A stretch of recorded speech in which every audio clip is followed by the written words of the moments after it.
How does the DreamWorks Fisher Boys sit on a crescent moon? The rest of the moon is still there, right? I want to know what happened to the moon. And is the Earth dead yet? And I don't care if you have bait that gives fish orgasms. Fishing on the moon usually yields negative results. You know what? The sin I had in the Kung Fu Panda 2 video works so perfectly here, so I'm gonna replay the audio from that video. People get upset when YouTubers like me take CinemaSins too seriously, but here is CinemaSins taking something too seriously. Damn, Spielberg out-Disney's Disney by 5 seconds for a massive 32-second logo. Darn it! Why did I think you were going to criticize the length? This is Burke. Cliche narration is cliche. Ah yes, let's just not include exposition and just expect audiences to figure everything out on their own. We are being introduced to a world with Vikings and dragons. It makes sense to give us an explanation of the status quo, so then when the plot begins, it makes more sense. The only problems are the pests. How does a village have the money to support life with constant dragon attacks? These dragons are not only stealing their revenue, but also causing constant damage. And who has kids in an environment like this? Who are the real monsters here? The dragons don't attack every night, and it's later stated that they've been attacking this village for hundreds of years, so the Vikings have most likely found a way to adapt. And why would they stop having kids? They would protect them at all costs, and then train them to fight the dragons. Gotta use more manpower. Oh, and that's Fish Legs, Snotlout, the twins, Rough Nut and Tough Nut. Wait, am I supposed to know which one is which? It feels like the filmmakers knew I'd want to be able to know who's who throughout this film, but only half-assed the solution. I feel like they did a good job having Hiccup's words match who we see on screen, but since they're just side characters for comedic relief, I don't think you need to remember their names. Killing a dragon is everything around here. But they give you names in order to ward off trolls and gnomes. Dragons, no big whoop, go kill one.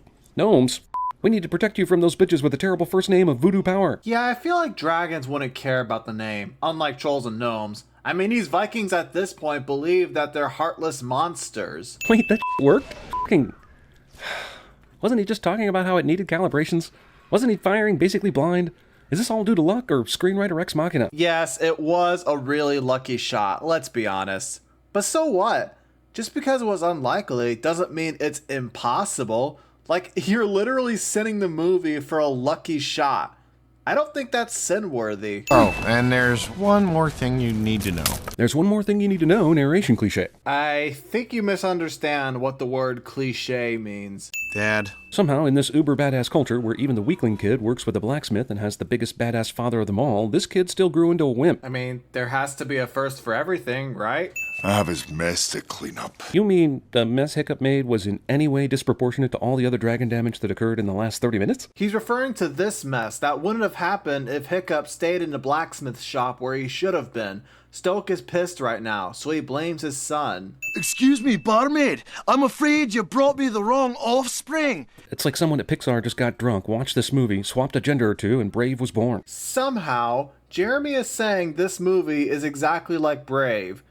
Is it just because both movies take place in Scotland and have a parent-child conflict?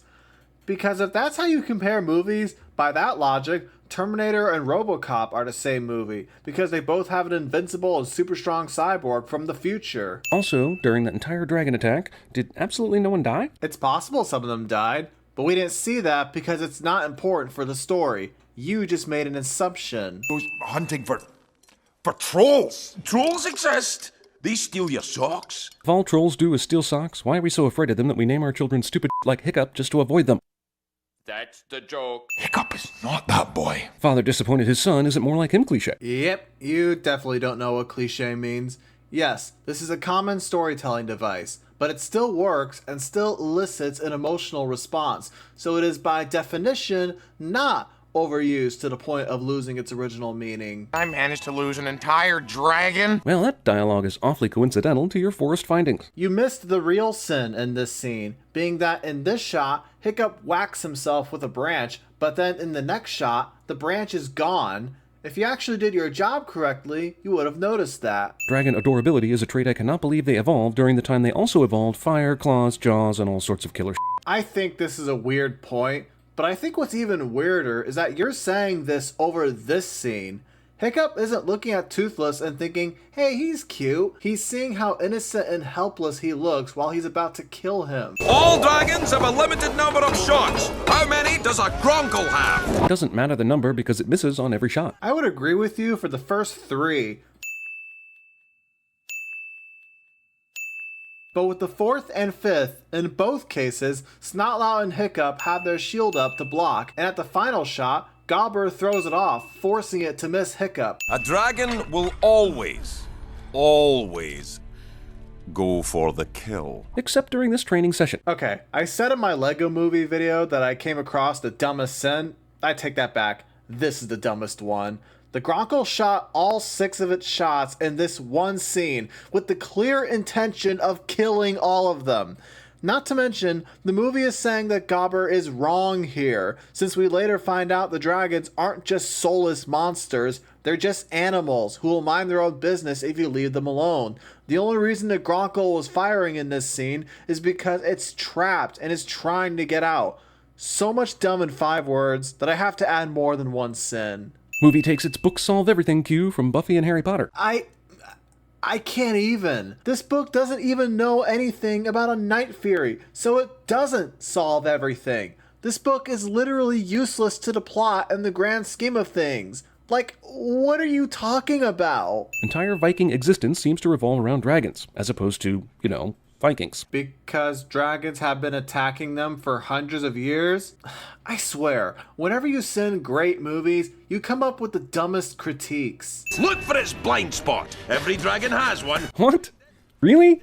But why? That seems like a huge evolutionary flaw, actually. Literally all living things have blind spots. Our parents' war is about to become ours. Figure out which side you're on. Okay, Astrid seems like kind of a dick. He's clearly on the human side. Just because he's terrible at dragon fighting doesn't mean he wants to see all humans killed. Jesus. Well, the whole time, Hiccup has been trying to ask Gobber about Night Furies, and as a result of that, they messed up this training session.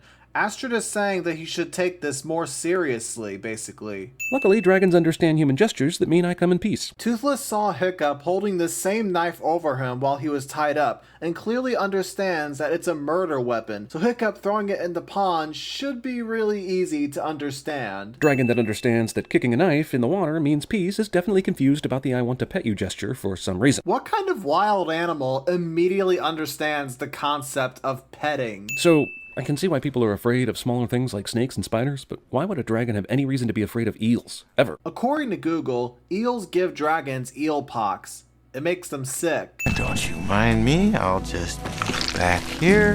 Hiccup thinks he can just attach his invention to Toothless's tail without him knowing or caring.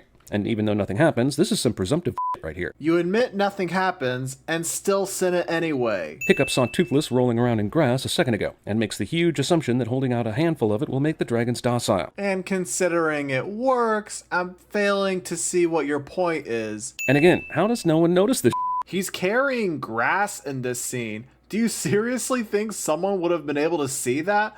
They would just see the Gronkle sniffing and laying down and be confused how Hiccup did this. Also, Hiccup keeps learning things with this one species of dragon that somehow work for all species of dragons. They're still dragons though, so I think this is believable. Hiccup brings a deadly and feared dragon that he loves into his town that wants to kill dragons. And they make noise right when Astrid is walking nearby, because the script said so, of course. And you left out the reason for why Hiccup did this. His harness is stuck in the saddle, so he needs tools from the blacksmith shop to cut it loose. He can barely walk through the village without being swarmed by his new fans. That's another thing. Hiccup's popularity is such that I don't understand how a big fan of his hasn't secretly followed him to his hideout to see the dragon training. I think he would most likely make sure that doesn't happen. Hiccup luck sacks his way back onto the dragon after many seconds of free falling. Sending luck again.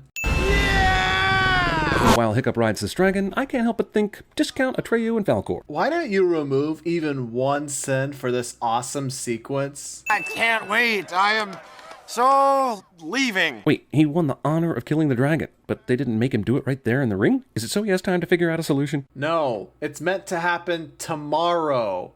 Are you paying attention? If anyone can fly around in a movie, you can bet the movie will dedicate 5% of its runtime to flying around. Well, yeah, it's a movie about a kid training a dragon. Are you saying we shouldn't see flying scenes? You're sitting the movie for having multiple flying scenes? Tyrannosaurus Smaug. No, discount T-Rexilla. It's one of those two. Arbitrary movie references. What are you looking at? Man, someone could score a viral hit with a supercut of all the animated movie characters who have said this to their animal sidekick in a lame attempt at comedy. Ironic. I can't believe I'm saying this, but this dragon competition arena is even more deadly and unsafe than the one in Goblet of Fire. You're saying that as if in Goblet of Fire, that dragon didn't escape and chase Harry. At least this one keeps them contained. They killed hundreds of us! Never on screen, though. Again, we don't need to see it. We can imagine dragons killing them just fine. I'm sorry, I just realized I literally wrote Imagine Dragons. I didn't even intend that. Oh my gosh. I'm keeping this in. Holy crap. I did not mean that. Oh no, what you're up against, it's like nothing you've ever seen. Hiccup says vague bull like this, instead of there are 50,000 dragons there and one the size of a fucking mountain. Even if he did say that, Stoick wouldn't listen. I mean, this guy hasn't been listening to Hiccup all movie. You're not my son. This asshole finally says what everyone has always known he thought, and it's presented as some whammy moment. It still hurts to hear those words come directly from his mouth. Some, not me, are wondering if there is in fact a plan at all, and what it might be. Find the nest and take it. At first, we sin the fact that this unquestioned leader had to go to council. Now that we know there's a council, since when can Stoick just do whatever the hell he wants? Earlier when they went out to find the nest, he had to appeal to a council of some sort. Now he can just lead a bunch of men into boats without any knowledge of what they're getting into. Well, they didn't have Toothless with them to help them find the nest before. I can imagine a council meeting happened, and they now feel more confident to find it. Sure, Toothless is giving directions now, but they had to get to this point for it to happen. How did they know which direction to sail in the first place? They've been around this general area multiple times because they found the dragons kept coming from this place. I'm impressed this totally male-dominated society has a woman warrior. Too bad they couldn't give her a line. You said that as if both Astrid and Ruffna don't count. I do not believe you can punch holes in mountains by lobbing small rocks at it. I just don't think that makes any logical or scientific sense at all. Even if the mountain is hollow and has walls this thin, you're still on thin ice with me, movie. Admits why this makes sense, still doesn't believe it. Damn, this Indominus Godzilla waited so long to breathe fire on Stoick he allowed time for an ex machina. Yeah, no, the teenagers showing up isn't a deus ex machina, since the movie literally showed them getting ready to come here. Oh, Jesus, the shackles and fire weren't enough phony rescue tension. Now we have to sit through a he definitely won't drown either scene. You're sinning the movie for creating dramatic tension? What? Why hasn't Toothless chewed or laser breathed his shackles off yet? Probably because they're not in his range? I'm sorry. For everything. Dad thinks this is the right time for this. I'm proud to call you my son. Oh my god, do this later! He doesn't know if Hiccup will survive this fight or not, so now's actually the best time. I'm on it first! These characters have been so undeveloped, I had no idea there was some sort of competitive rivalry between them until this scene, nearly at the end of the movie. Luckily, it services the plot. What? These two have been bickering the entire movie. Well, they're both going to survive this, and the movie isn't going to give two shits about explaining it, so sin for sure. Toothless survived this because his skin is fireproof. All dragon skin is. And he was able to hide Hiccup under his wings just in time, excluding one of his legs. You see, because Toothless basically lost a body part that helped him move around, it only makes sense that Hiccup lost something of his own because symmetry and stuff. Yeah, I get it. What's the problem? Happy ending, but don't dragons live for hundreds of thousands of years? This is actually a tragedy if you think about Toothless lonely and on his own for decades after Hiccup dies. Kind of like that Futurama episode about Fry and his dog. Well, this didn't age well, since this trilogy ends with Toothless living happily ever after with his new family. Ha! Retroactive sinning!